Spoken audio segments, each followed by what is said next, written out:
Hey friends, happy Tuesday. Thanks for joining this 13 Plus FastCast. I'm Anna Orsini. And I'm Carson Courier. We want to start by saying happy Halloween. We know a lot of you are going to be dressing up your kids, getting ready to go out later this evening. Enjoy all the things. We're all jacked up on sugar over here in case you can't tell. Yeah. So, of course, with Halloween comes the concerns for safety. Sending your kids out. I think about all the times that I would just run rampant through my neighborhood, and I'm like, how did my mom allow that? But that's a big concern for parents. Yeah. And so our very own Jack Cooper actually spoke with TPD about what you can do as a parent, whether your kids are going out with you or on their own, to keep them safe tonight, of course, as they head out to get all that candy for Halloween. Please tell me that the most important thing to remember if you're going to be out trick-or-treating tonight is to have some kind of light with you. Now, whether that's something like a flashlight you see here, or if you have glow sticks as well, those are a great idea. But if you don't have either of those, these reflective vests are also a very good idea, or reflective tape. You see, has the tape on here, but if it doesn't even go with your child's costume, you can wear them as the parent, and as long as you stay with your kids, you're keeping everyone safe. Other ways you can keep your kids safe is by giving them a card with your name and phone number on it. That way they know who to call if they get lost, and if they don't already know it. You should also take a picture of them before going out, so if they get lost or wander off, you can show police what they look like. Also, it's important to remind them that they should not go up to a dark house and never go into a stranger's home. Tucson's a little bit different than other areas, so we get a lot of people that travel to residential and neighborhoods that they don't live in or they're not familiar with. So one of the biggest things we want people to do is just try to plan that out. If you are going to go to an area that you're not familiar with, to make sure you kind of just plan your route, the times you're going to try to go there, the areas you're going to try to go there, just to kind of just make sure that you have that plan, especially with your kids, and let them know the area that you're in, and always have that contingency plan in case you do get separated. Now, TPD also wants to remind everyone tonight, if you're going to be out on the roads driving, to slow it down, especially in those neighborhoods, because you never know when maybe a kid might run out into the middle of the road. Now, police also say they expect people to be out trick-or-treating until about 10 o'clock tonight, so be careful. Make sure to go get some candy. Reporting on the northwest side of town, Jack Cooper, back to you. And also on this Halloween, it's important to remember that the holiday can be challenging for those with sensory needs. We're told all the decorations can create triggers for people with autism or PTSD. Local health experts suggest carrying a blue bucket to let people know that your family member or child has autism. For people dealing with PTSD, they suggest avoiding activities that will be dark and crowded. It could not only be very overstimulating, but could also kind of represent a lot of trauma triggers for folks who have PTSD, and could remind them of past situations. Autism advocates say that the best thing that the community can do, of course, is have patience and be aware that some of the kids may not fully understand the idea of trick-or-treating. So for parents or caregivers, it is okay to communicate if something is too overwhelming for your children, kind of walk them through.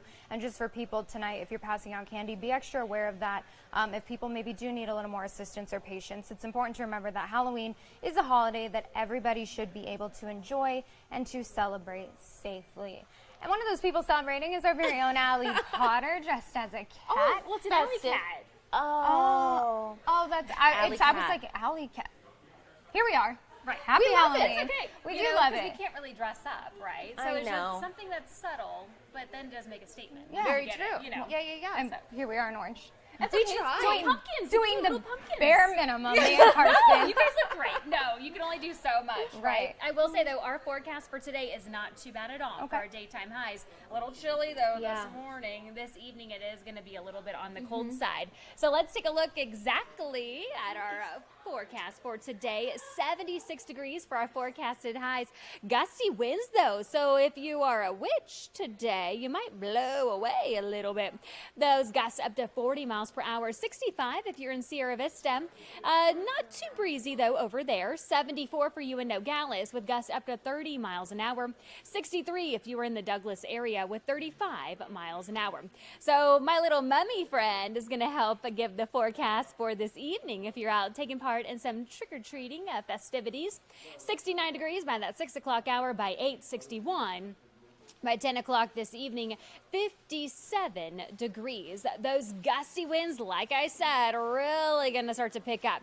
31 miles per hour that we have clocked in so far at the Tucson International Airport. 30 though in Douglas.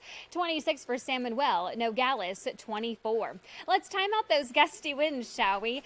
30 miles per hour for Casa Grande. 33 for Tucson. 23 in Nogales. 19 for Sierra Vista. That's actually around that noon hour. Not too bad in Tucson by that 3 o'clock hour with 17 miles per hour, 23 in Nogales.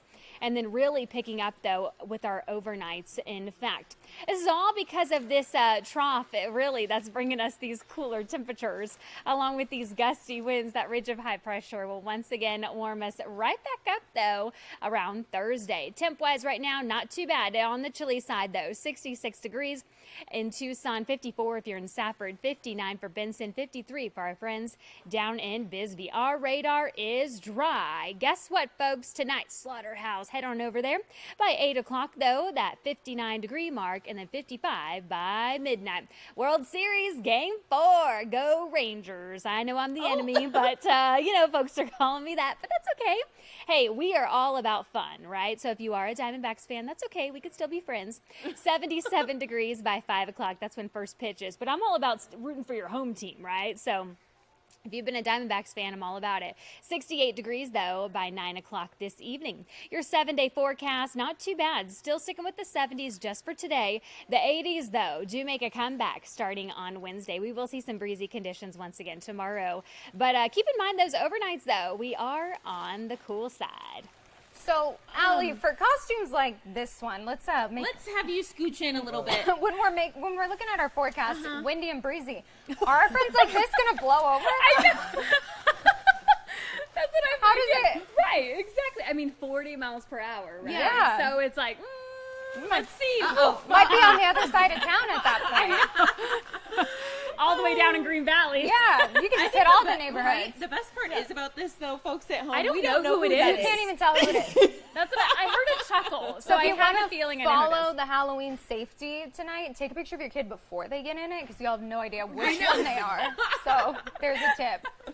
Oh, well, Too funny. that? I have no idea. I don't know who it is. We'll find out later. We'll report back. Okay, Thank you, sounds Allie. good. I always appreciate it. Yeah. Well, taking a look at something else that we're keeping an eye on tonight, with it being Halloween, another big concern right now is actually some of the overcrowding at PAC. They are over capacity right now. They're even more concerned with Halloween because a majority of animals that do go missing on holidays are holidays like Halloween or the 4th of July. It's very overwhelming for pets, a lot of, the doorbell ringing, a lot of chaos. And so actually at PAC right now, they say a majority of the animals that have been put down have been for medical reasons. They've had 14,000 animals come in this year. Right now, they actually have 535 dogs in the shelter. And the capacity of the shelter for dogs is 450, meaning they're already more than 85 dogs over what they can care for. And again, PAC says that they do see more animals coming in on holidays like Halloween. Halloween, what we would really recommend is just keeping your pet somewhere safe and quiet. So whether that's in a bedroom, in a back room, wherever, somewhere that they can kind of not have to be exposed to the ruckus, the knocking on the doors. Now, if you do happen to lose your pet tonight or you find someone else's, Kaylee says you can go to petcolove.com. It's a national database that uses facial recognition to help reunite lost pets with their families. And if you would like to help with the shelter being over capacity, there are a number of ways you can do so, including fostering or adopting. You can head to our website for more information on all the different ways you can help. And switching gears to some of the national stories that we've been following this week, just to give you updates on those. Yesterday, we talked a little bit about the Maine shooting and how police were actually asked to check in on Robert Card before he had carried out that mass shooting. And this morning, we're actually learning that there was some concern expressed by his family as well. In early May, Card's ex-wife and son went to police to report their concerns about his anger and paranoia. Their story aligns with previous reporting showing Card's deteriorating mental health. The report also says Card's ex-wife said he had 10 to 15 handguns and rifles.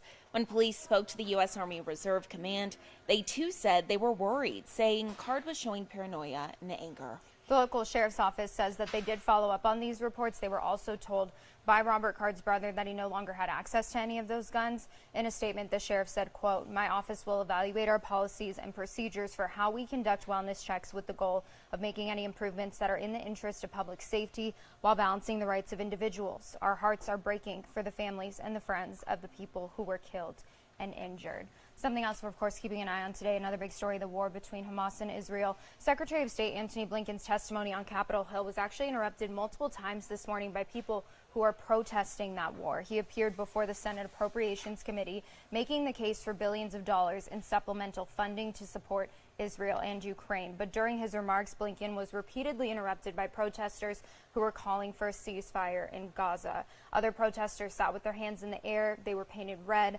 Blinken went on to acknowledge the passion of the protesters, saying the U.S. is committed to protecting civilians in Gaza. However, he also says the U.S. knows the importance of standing by an ally when their security and democracy are threatened. And as U.S. state Senate leaders push for aid for both Israel and Ukraine, here's what's happening overseas today. According to the U.S. Secretary of State, about 400 Americans are stuck in Gaza. Blinken said this is something the State Department is focused on intensively. He also said the U.S. is focused on getting aid into the region. Their goal is about 100 trucks a day. Prior to the war, he said about 500 to 800 trucks were entering the Gaza Strip each day. Now it's almost 60. And even with recent calls for a humanitarian ceasefire, there's no sign Israel plans to stop its ground invasion of Israel. In a briefing this morning, the Israeli military said it attacked hundreds of Hamas targets overnight. More than 8,000 people have died so far in Gaza. And whether it's here at home or overseas, we know there are a lot of different stories that we've been following and a lot of things people want updates on. Of course, we try our best to give you updates during our FastCast, but information comes in between and overnight. So we just want to push you back to our website because you can see there's an assortment of stories on there. The Halloween story that we talked about and just making sure that everyone kind of has their bases covered for tonight, but also some stories with Israel as well as what's happening in California, what's happening in Washington, D.C. So when we say it, we're not joking. Make sure you have our app. Make sure that you know our website because you can find all the information on everything happening here at home. We do send out push alerts as soon as anything big happens, so you'll be the first to know about it. Just a really good resource for you to have because there's so much going on in the world right now. It's very helpful as well. And now something that I think a lot of us are looking forward to tonight. Good news. Hopefully it's a little bit better than last night. So Game 4 of the World Series happening tonight in Phoenix, where the Arizona Diamondbacks are trying to even things up again.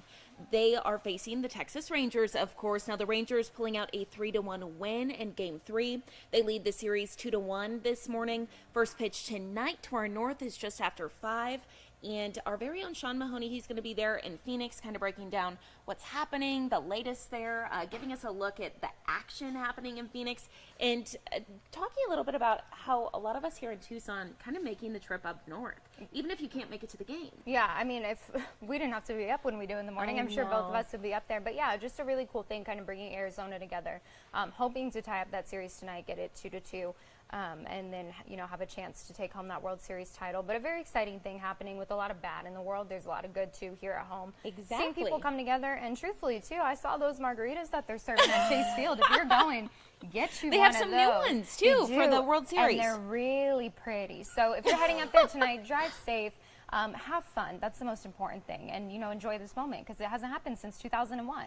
So we want to go ahead and take one last look outside. Breezy out there. All of our friends in their blow-up costumes might be a little concerned, might want to get some weights, weigh yourself down for tonight, but temperature is looking good as far as those conditions today. 76 degrees is our high, so not bad for a fall day. Not bad at all. And the kids tonight, maybe a light jacket or maybe just bring one with you because the lows are going to be in the mid to low 50s, which is a little chilly. It feels colder than that overnight, it does. I will say. It really does. Yeah. So have so much fun tonight. Tune in at 2:30 with us here for another 13 Plus FastCast. We'll have your latest